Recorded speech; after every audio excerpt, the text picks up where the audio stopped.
All right, if you're a C# developer, chances are you've bumped into LINQ. Maybe you use it every day.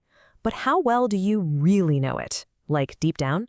Well, we're going to do a super quick, powerful refresh of all the must-know concepts. So let's just dive right in.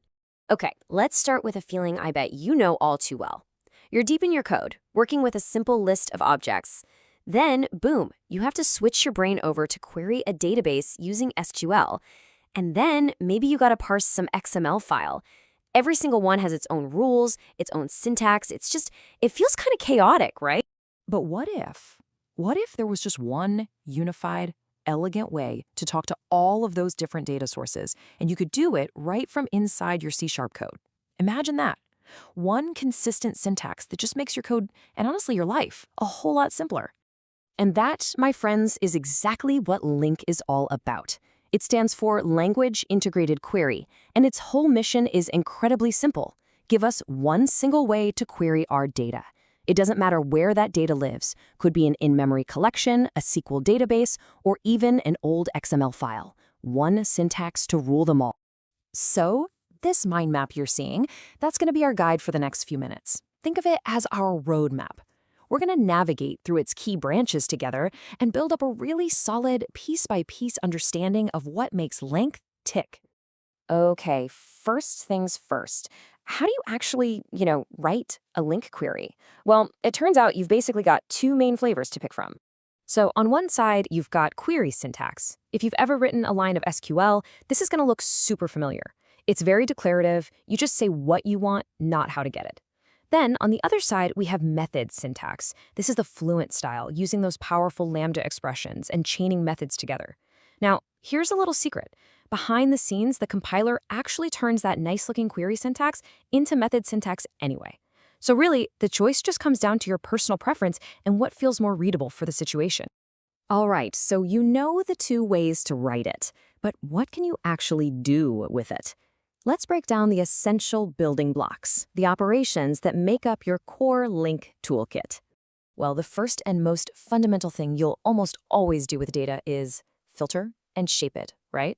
You got to get rid of the stuff you don't need and then mold the stuff you do keep into the exact form you want. And for that, you have two workhorse methods. First up is where. Think of it like a sieve. It just lets through the items that match the condition you give it. Simple. Then you have select. This one is more like a mold. It takes every item that passed through the where sieve and transforms it into a totally new shape. You might just pick a couple of properties or maybe even create a brand new object. Super powerful stuff. Okay, so now you filtered and shaped your data. Awesome. But now you just have this jumble of results, right?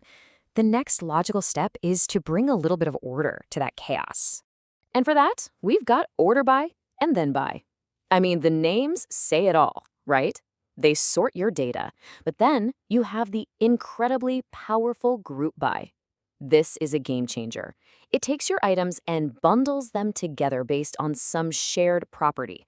Like grouping all your sales data by country or by region. But sometimes you don't actually need a whole list of things back. Sometimes you just need one single, definitive answer from your data. And this is where aggregation operators come in. Things like count, which, tells you how many items there are, or sum, which gives you the total, or average, min, max, you get the idea.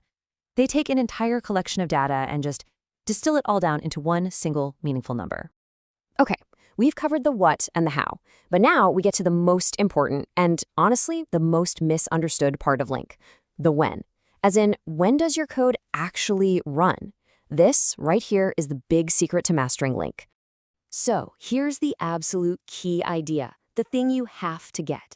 When you write a LINQ query using something like where or select, you're not actually running it. Not yet. All you're doing is building a plan for the query. Think of it like writing down a recipe. You haven't started cooking yet, you just have the instructions. This whole concept is called deferred execution.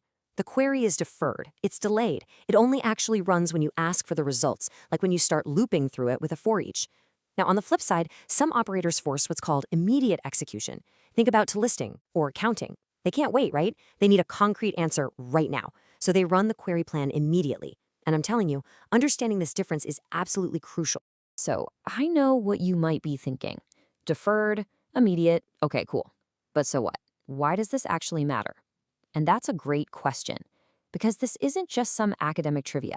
This concept has a massive, and I mean massive, impact on the performance and the real-world behavior of your application. So let's take that knowledge and turn it into some practical, pro-level tips for writing LINQ that is way faster and way more efficient. And it's all based on that one key concept of execution timing. Here are 3 simple tips you can use today. Tip number 1, always filter first, then shape. Use your where clause before you use select. I mean, why would you want to process a million objects if you only actually need 1,000 of them, right? Tip 2, if you have a complex query and you know you're going to need the results more than once, just run it one time and save it in a list with toListo. This is called materializing the query. You're making it real. And that leads directly to tip number 3. Avoid looping over the same deferred query over and over. Every time you do that, you're causing the entire query to re-execute from scratch. Ouch. So let's wrap this up. What are the key takeaways? First, LINQ gives you one single beautiful syntax for all your data sources. Second, you can write it in 2 ways. That's SQL-like query syntax or the Fluent method syntax. Third, you gotta master those core operations: where, select, order by, and your aggregations. And finally, the big one, understanding when your query actually executes, that difference between deferred and immediate. That is the absolute key to writing high-performance LINQ. Wow, we've covered a ton of ground, haven't we? From the basic syntax all the way to performance secrets, we've really seen how powerful LINQ can be. But you know what? This is really just scratching the surface. The question that truly separates the pros from everyone else is, what's really going on under the hood? How does C# pull off all this magic? Well, that's a deep dive for another day. Thanks so much for joining me.